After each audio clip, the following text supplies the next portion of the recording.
Okay. I want the echoes. I'm gonna make sure we're live here. Let's see how we're doing. Making sure everything's good before I get going. Okay. The audio is good. I don't want to hear any echo. And getting this one set up.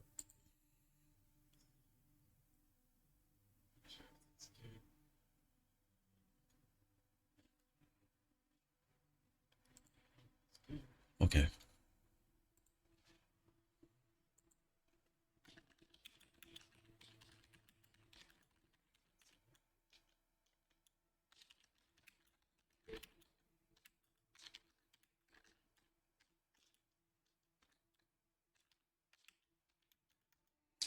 Okay, looks like we're good on both platforms here.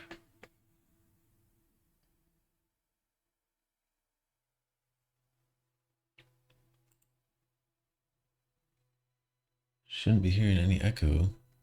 But as long as you can hear me, that's fine.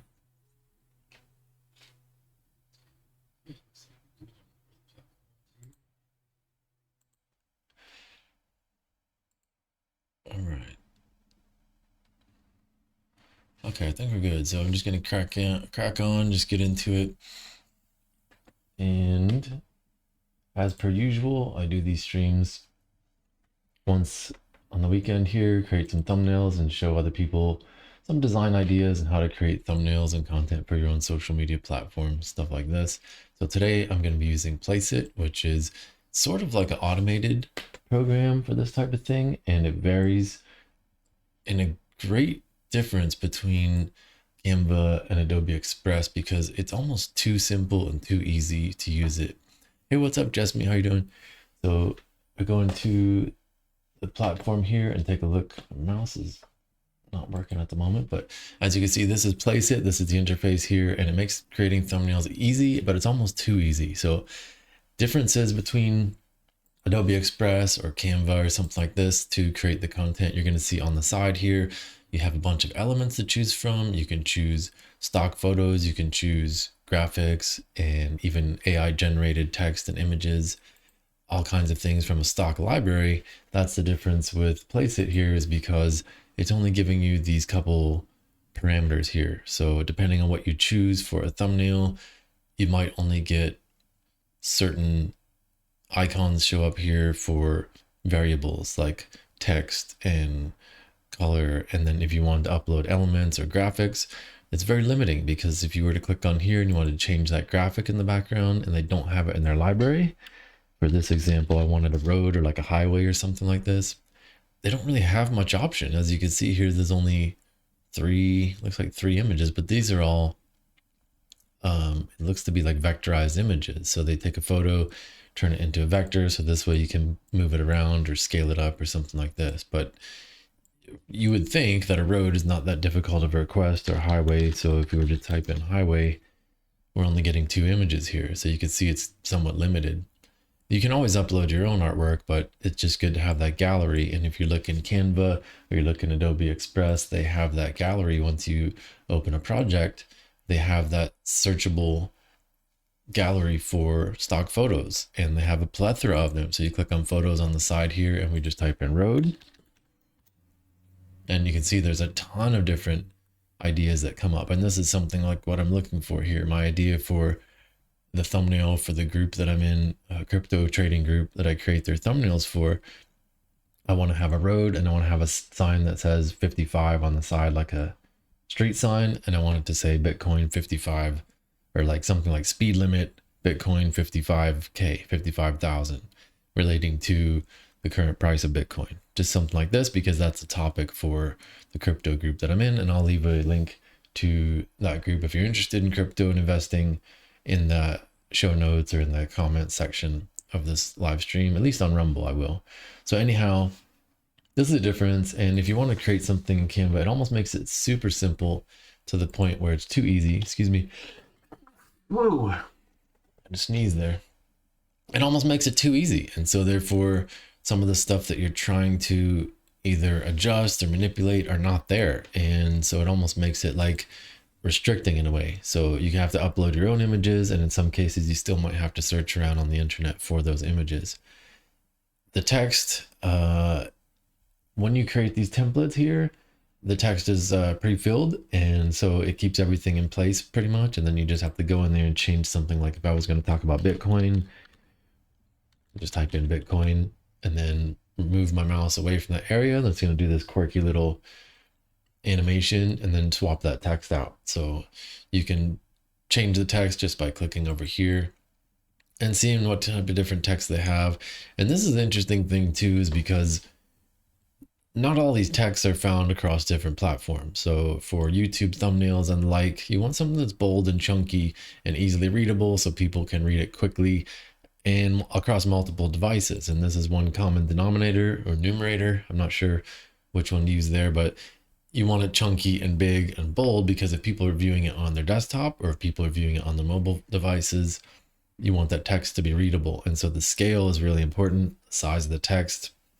And if you were just to go to YouTube and just take a look at, let's just say, any of the thumbnails on your homepage, and I always reference this because you can see what's a good thumbnail, what's not. Like, is this one too small compared to this one here? And what screen are you looking at it on? And if we scroll down, well, you can see right here, this one, there's only very few words on the screen right there. And so it gets the point across really quickly. What's that one about? And what's this one about? So these are good thumbnails. These guys have a lot of viewership and do pretty well on YouTube here, compared to maybe you look at some other ones like, well, what's going on here? What are we looking at on the screen? How small is it? What type of screen are we looking at it on? Does it make sense? Here's one, Marquis Brownlee. This guy, there's actually no text on there, but the image itself conveys the idea that, okay, before and after, it's got something to do with AI or a video before and after or something like this. So you get the idea. And that's just something to keep in mind. So depending on what your content is, how do you want to present that text? How much text is on the thumbnail itself? And that's one thing that I think amateur or beginner or maybe people that create these channels don't have in mind when they create thumbnails that are not easily readable and don't convert. And you can see that if you just keep scrolling around on YouTube, you can see that a terrible thumbnail. I'm really looking for one that's just garish and awful and terrible, but you know the ones that I'm talking about. And when you come across them, you notice it right away.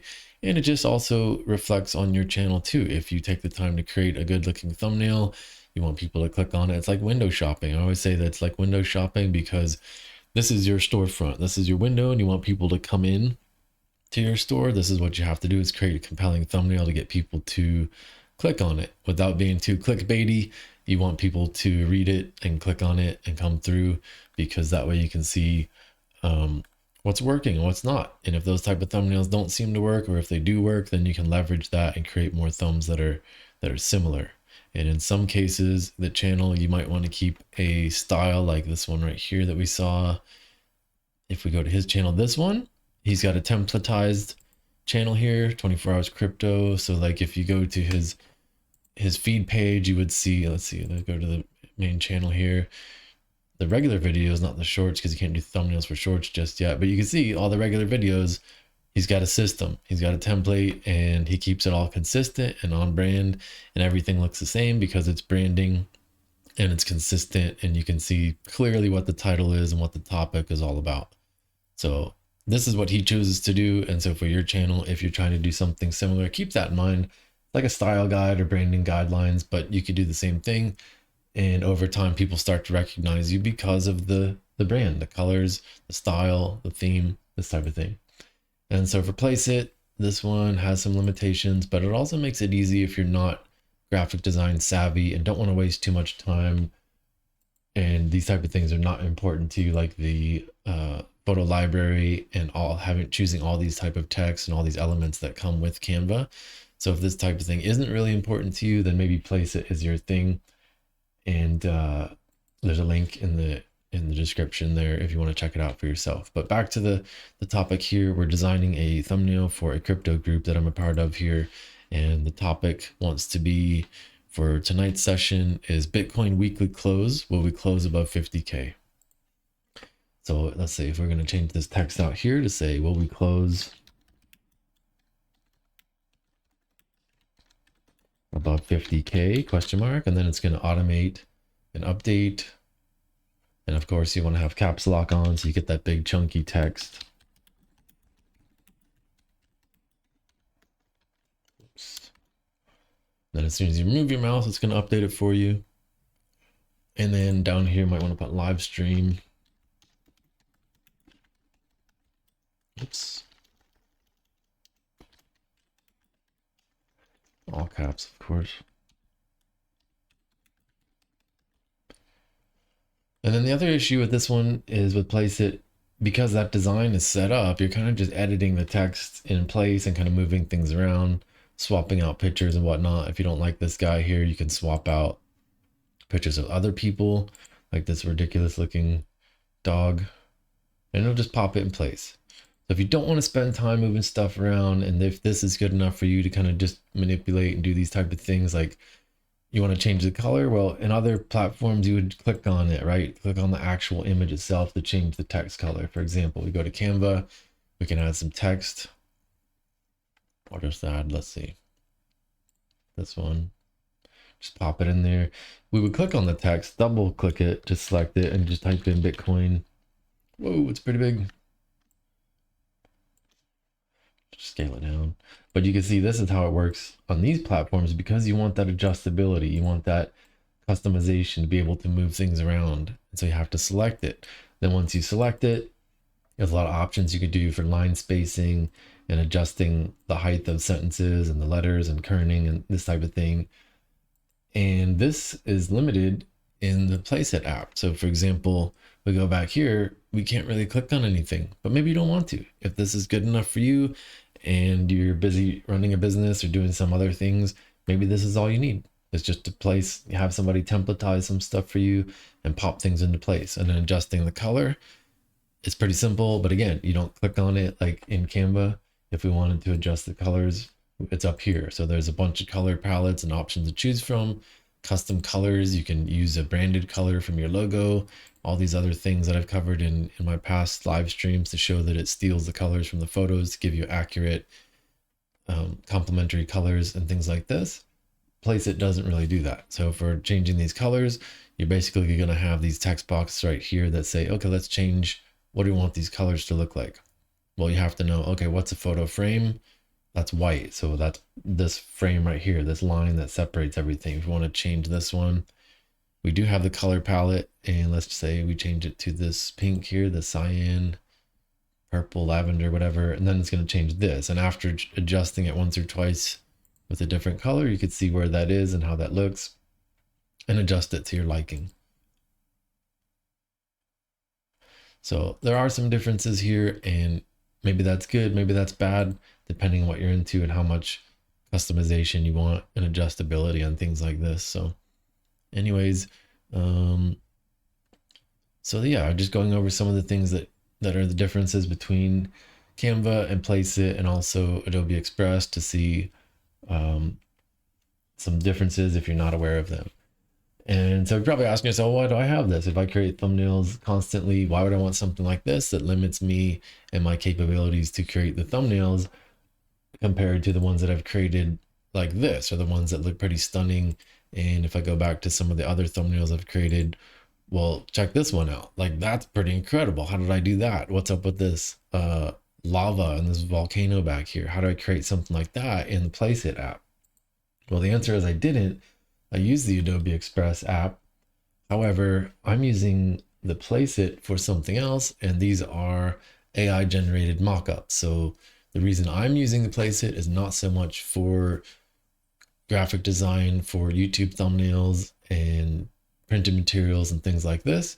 I'm actually using it for the AI technology to leverage 3D mapping and AI mockups for merchandise. And I'll pull up some of these things real quick, and I use it for this right here. So being a print on demand creator and creating images to be placed on apparel, this is what I'm using it for. So this is the AI, and I could just click on one to show you how that works, but we can just choose a piece of content here, and this is going to be, let's see, let it load here. Give it a second while it loads, or maybe I'll refresh the page, but 3D video mockups. and this is what I'm using it for. So you can place your image onto the t-shirt here as it rotates.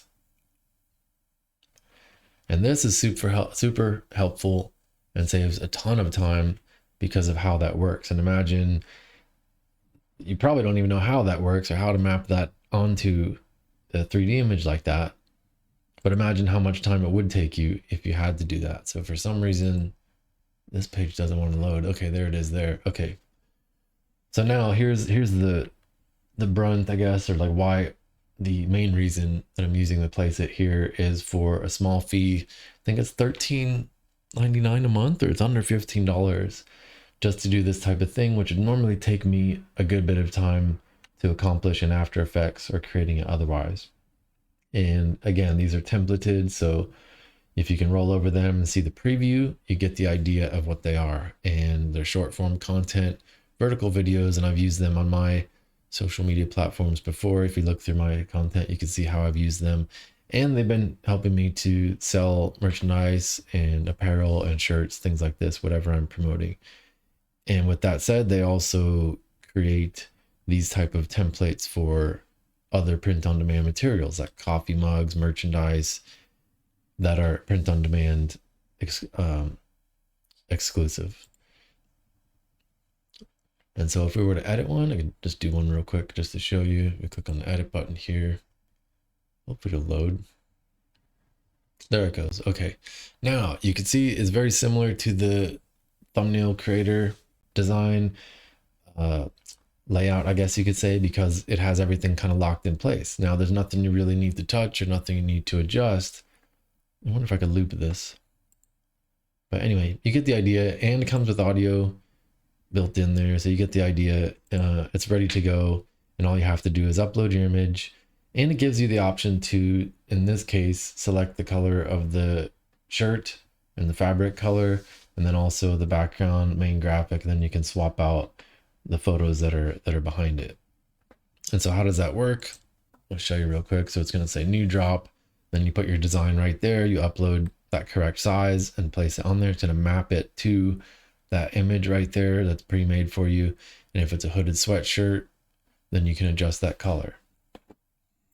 And so for example, let's just go over here to my TeePublic account. And this is one of the platforms where I share my images here. And you can see, let's just choose a design.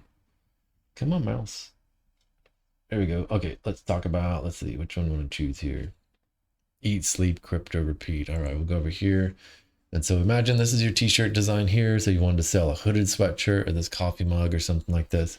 Then you go back into the place it, and you can see, okay, this is how we're going to leverage this template here and put our graphic design right here on the shirt. And then we have the link to go back to the storefront here where people can either purchase this shirt or the coffee mug or this hoodie or whatever. So you get the idea, right? So once people see it, where do they buy it? How does it look in person? Here's the design, here's the size, here's the different colors. So here's one caveat that you might want to keep in mind is that depending on where you're selling these designs from, you got red. Let's see what they have here. They got black, red, navy, royal blue, vintage heather, gray, and then charcoal heather.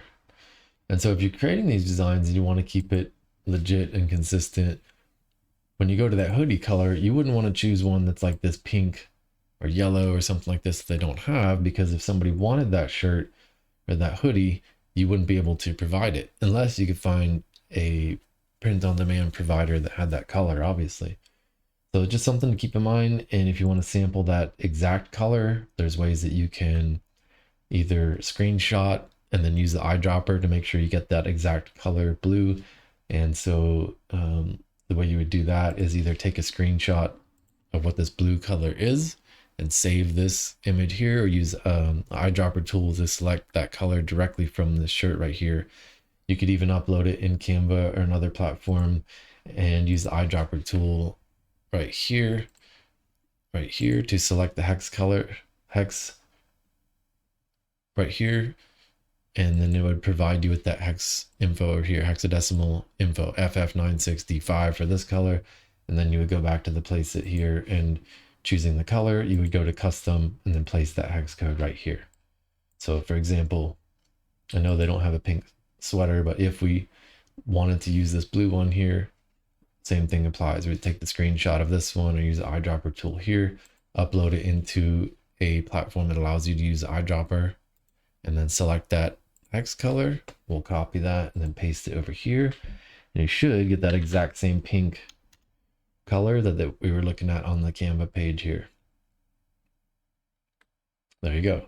So that's how that works. Pro tip, I guess.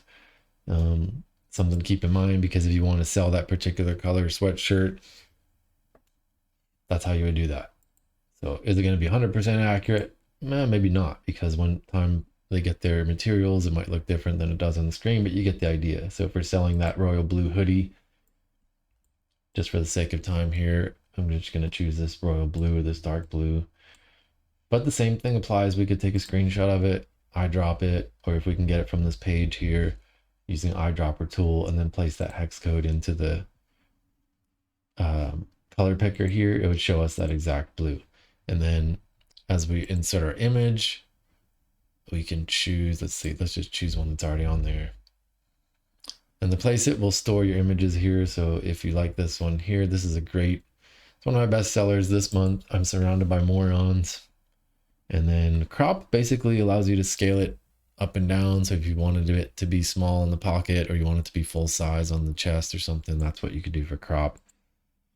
And then place that back into the middle here, and it's going to automatically map that image to the sweatshirt.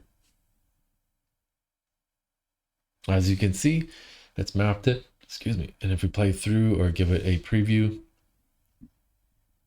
it's going to rotate that thing around, and now our image is applied on the shirt, and it's going to preview and rotate that thing around for us, giving us a nice mock-up. And then all we have to do is go back in here and adjust the text to our liking. So adjust the colors of the text, adjust the copy that we want here to call to action. In this case, I just type in link in bio, because that's where people are going to be finding this particular design or how to get to it, to link out. So I just put link in bio. And again, this is one of the weird things about the Canva, about the Placeit, is that it's really hard to adjust any of this text as far as like the placement, the scalability, the size, things like that. You really can only adjust the font style, the word itself, and the color in order to get that thing produced the way you want to. So maybe that's good, maybe that's bad. So if we were to update the slide and play this particular slide right here, let's see, how do we do that? We just go here, play slide. Because that's AI, because you're using technology rendering on a different cloud-based service, you have to wait just a quick minute, because there's people that are doing the same thing and they have to share the server bandwidth, I guess. So it does take a minute or two, but it also saves quite a bit of time than doing this yourself. You'd still have to render it out anyways.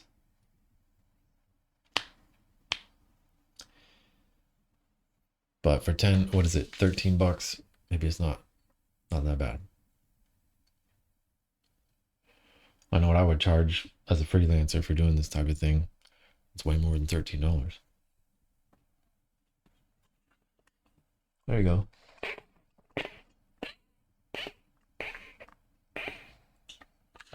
So there it is. I think that's pretty cool. So maybe there's some things you want to do to adjust it, but that's why I have this service. It's not because it has the most customization of every AI tool out there. It's just for this purpose specifically. Now, again, they do it for cups, water bottles, a lot of print on demand type of things that they sell on print on demand. So you can use this as a template for anything here, and all your print on demand items. They do have an updating library every couple weeks, or let's see, they drop new stuff every couple weeks of different merch that comes in. So you can do these 3D mockups on different type of things. But as you can see, that looks very good. How long would it take you to go out and shoot this video and create these graphics and these assets? I don't know. Maybe you can't do it because you don't have a camera. You don't know how to do it. A lot of different reasons. That's worth paying 13 bucks a month for something like this. So what I do in some cases, because you cannot adjust the text and it's very locked in there, limiting, I'll just go back to the template and I'll just either remove the text to add my own and just like take everything out and then add my own in later and just use the graphic images here as a background and then add my own text. And now that that's removed, if I were to play that slide, all that text is gone. I can add in my own text, scale it up, use the right font that I like to, adjust it, all kinds of stuff. So sky's the limit on this one. But anyways, pretty much the rundown of what I wanted to share with Place It here. And again, there's a link that you can DM me if you're interested in this, but there's a link in the comment section on the Rumble stream. And here's another example. They do it for all the print on demand products that they have. These are crop top shirts here, cute stuff, kids shirts, baby stuff. They have tote bags. So let me just go through the catalog here and just show you. And again, it's invaluable. Well, I'm gonna say it's invaluable, but it saves a ton of time. And some of the stuff, it has a strong suit, it does very well, and other stuff, not so much. But it's up to you to decide what that's worth to you in terms of saving time and getting stuff done. So for stickers, posters, t-shirt label, here you go, tote bag designs. These are the actual design that you might want to put on a tote bag. And then you can create that design and then save it in your folder because you have your own Place It cloud-based account. Once you pay for these things, you can save all your designs on there. And here's an example of the coffee cup one here. And so it's all saved on the platform for you. And then you can adjust it and tweak it to your liking and download it and use it for whatever you want. And then if you look at mock-ups for other items, they have, let's see, apparel, but they also have mock-ups for print on demand stuff right here. Phone cases, phone grips. Those are like the pop socket things, I guess. Travel mugs, pillows. And let's just take a look through the print on demand stuff and you can see how that works. So there's templated designs. Some of these are AI. This is AI here. This is AI. That looks sort of real, but this is AI. So depending on what your niche and your target market and demographic is, if you're catering to cute Asian girls like this one right here, what would you put on her shirt? Like a kawaii stuff or like cute anime type of stuff compared to something for this guy here. Maybe he's into hip hop or urban or street stuff or basketball or something different. So the general stereotype of the, you know, demographics here. But so for this guy, you know, you can see how that works, but this is why I'm using it. It's not really so much for the adjustability or the graphic design features that it has, but for saving time and also automating a lot of these processes. And maybe this is something that you need in your business or you want to use or test out for yourself. It could save you a lot of time as well, rather than shooting the products and it's already done for you. And again, it's very templatized, so it might behoove you to make some of these things different and change some of these colors, because if people are seeing, if they're shopping for this tote bag or something and they see this same type of design on multiple websites, maybe that's a bad thing. I don't know, depending on what type of customer you have. So, and again, this is it's all subjective. So some people like different things and other people are okay with the mundane and the basic and milk toast looking things too. So maybe they don't care. Maybe they're just shopping based on price and they want the cheapest one possible. So the design doesn't matter too much. It's about really knowing your customer and what they're into. But this is a really cool movie poster design. That would be sick on a t-shirt, or like a spoof design of something interesting. But as you can see, there's a lot of variety on here and it's a very templatized system. And yeah, that's Place It for you. So if you have any question, feel free to leave it in the comments here, or maybe if you're interested in any of these platforms or how to use AI in these platforms here, I can make a video about that as well. I try to go live once a week here on Saturday or Sunday usually. And so just feel free to leave a comment if you're interested in something like this. So I'll continue on with what I'm doing here. And what I'm doing is creating a thumbnail for a crypto group that I'm in. And again, I want to make a sign that just says something like, will Bitcoin reach 50K? And then use some of these imagery. And whilst I'm here, I'll show you quickly Adobe Express. And so for this one, I go back to my home page. It had a really nice image of a highway. Let's see, go back to the home. There we go. So to start with, the homepage of Adobe has the AI built in. They really want people to use it, which is awesome. So we're going to do a landscape design, and it's going to be like a maybe Arizona highway scenery.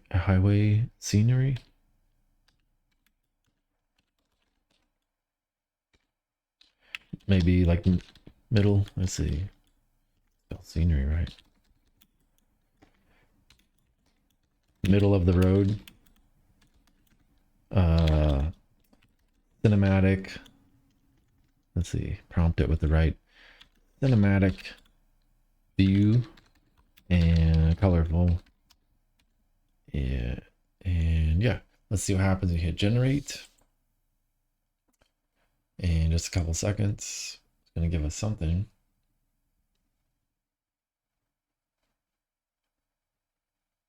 Okay. It's almost too colorful. It's like a Fear and Loathing vibe right here with the hyper colors, but we can adjust that here. We could make it more photorealistic and then also give it a different style. So you can just see there's a bunch of presets here, and we can give it cyberpunk style, science fiction. I kind of like the science fiction one just because of the color. And let's see what would happen if we hit generate again.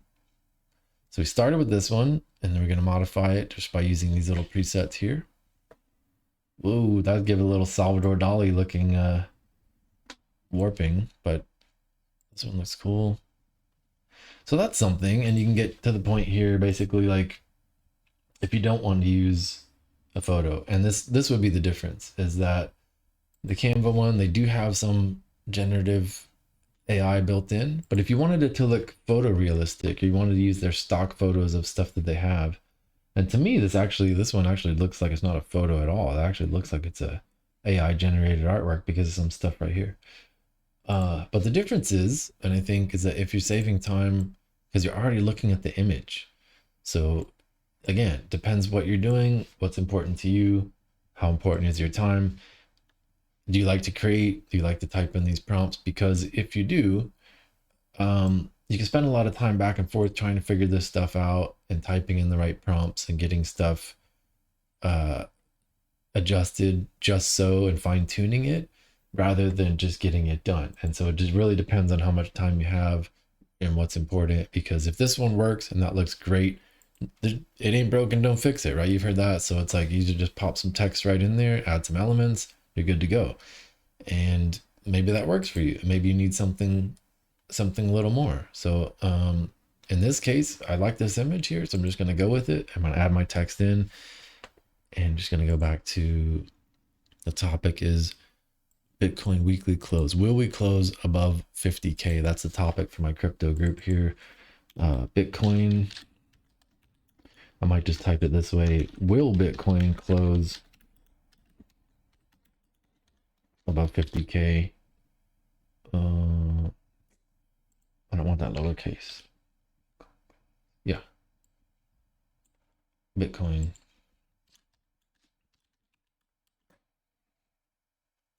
Now I'll just select all this text. I like League Spartan. It's going to recommend a bunch of fonts, but I like the League Spartan all caps. That's a good blocky and chunky text. And again, the fonts across different platforms, sometimes they're not there. So this is League Spartan font, and it's a nice, good, chunky, blocky text to use on a YouTube thumbnail.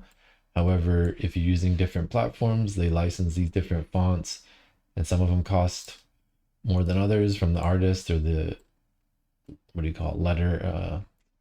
There's a word for that. But anyways, they don't have them. So if you look on Adobe, they're going to have different fonts compared to Placeit, compared to Canva. Some of that stuff's different. So anyhow, that's what that's all about. So we're just adding that font in there. I'm going to change the color, and the brand for this particular group is like a bluish color. So if I'm going to upload their logo here, I'll add my guy in here in the corner because he's the host of this live stream. So I'll put it down here and then add the logo. This is their logo, Swing Trade Pro. So it's got that blue and that green, and I'm going to use these colors to steal from for the text. So double click the text, hit the text selector color. Now we have the colors we could steal from either the photo or the logo here. And I will choose this dark blue here and then give it maybe a stroke, shadow. Let's see, give it a black shadow and then offset the shadow a little bit, separating it from the background. And now that I'm looking at it on my other screen, I might change that to white, see how that looks. That might be better. And then make it more transparent so it separates itself from the background here. That might look good. Move down just a little bit. Now that I'm thinking about it, I might even swap these colors like I did last time. Swap the blue background and then make the actual text fill solid white. That looks pretty good. And then the shadow here, maybe offset that. There you go. To me, that looks good. I can even steal, let's see, if I were to steal the shadow color from this highlight, the eyedropper over here next to this sunny area, that actually looks pretty cool too. And then the other thing I want to add to this one is just put a speed limit sign right here. I'll just search for either elements or photos. I'll just say speed limit. See what comes up. Great, so here's exactly what I'm looking for. Again, this is the reason why I like to use the Canva and for the YouTube thumbnails at least. So the place it thing we saw, you type in on this platform here, speed limit, hardly came up with anything. Adobe has some stuff too, but they're still working on it because this is a beta. It's released, but it's still beta sort of. So if we were to search in Adobe for speed limit, let's just see what happens out of curiosity. So it does have some stuff, but they're still working on it. And the design assets are not as good as what Canva has, but they do have some at least, but there's some. But anyways, it's good to have options. So this one I like here, and I'm just looking for one that's a little smaller that has a signpost in it, because my idea is that I want to put it right over here. And so I'm just trying to wind down my live stream here. I don't want to stay on too long, but I just got to find the right angle and the right size speed limit sign here, or I could choose any of these and change this one could work pretty good. I'll choose that one, and it's gonna fit in there. That might work. I could rotate it, so I'll just choose this one, just see how it works for now. And then I'll remove the background just by going up here to edit photo, background remover. Hopefully it doesn't remove this part of the sign because it's white. Let's see what happens. That's good. And then for this one, I'm going to just pop in some new text right here. And my idea is going to say 55K. And I'm going to change it to black. Whoops, got to select it first. And I'm going to move it down here on the sign to try to match that. Now you can see, oh, yep, 55K. And I'll center this thing up, and I'll select both of these elements. I'll hit shift and then group. So now they move as one across the screen here, and then just scale this down a bit. And then maybe rotate it a little and put it on the side and scale it down just a little bit more.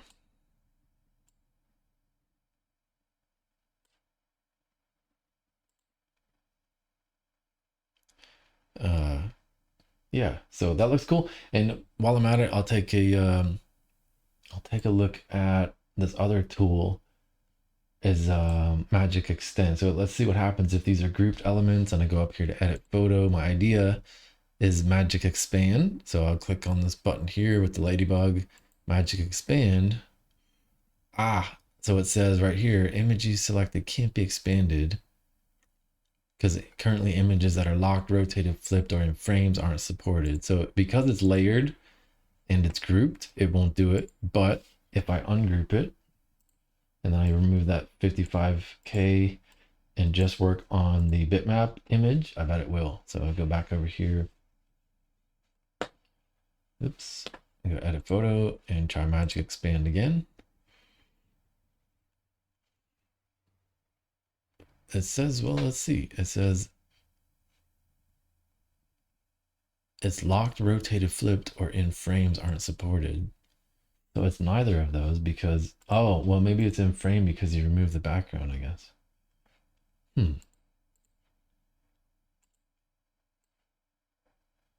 Try one more time. Magic span. No. So I guess the frame is when it's cropped or when you remove the background, it puts it in its own frame. And that's why it wouldn't work. So if I went back here to the photos and brought in a new image and then hit magic expand, would it do the same? There it is. So let's see.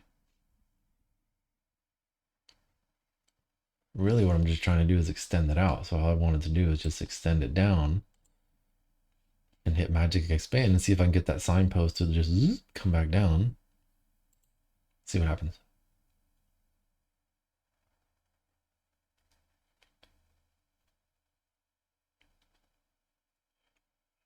Taking a little while to think.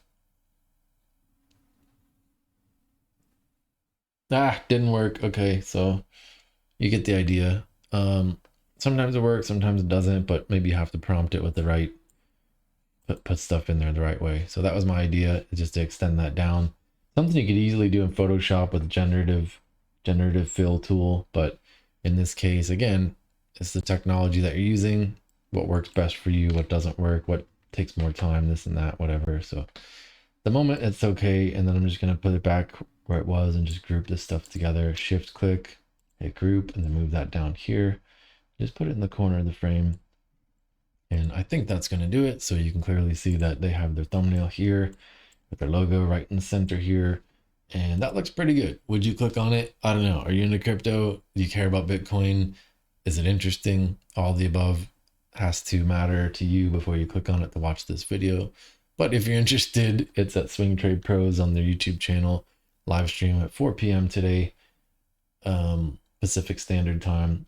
And I'll leave a link to that in the description if you're interested in investing and getting started with crypto. And that's going to do it for my live stream. Thank you all to anybody who watched it, or if you're watching this later, feel free to leave a comment in the comment section about what type of videos you would like to see or what you need help with as we move into new technology with AI and graphic design and print on demand even, or investing in these type of things that I'm into. I could help you and give you some guidance. So thanks again for watching the live stream. I'm signing off. Have a great weekend. I'll see you on the next one.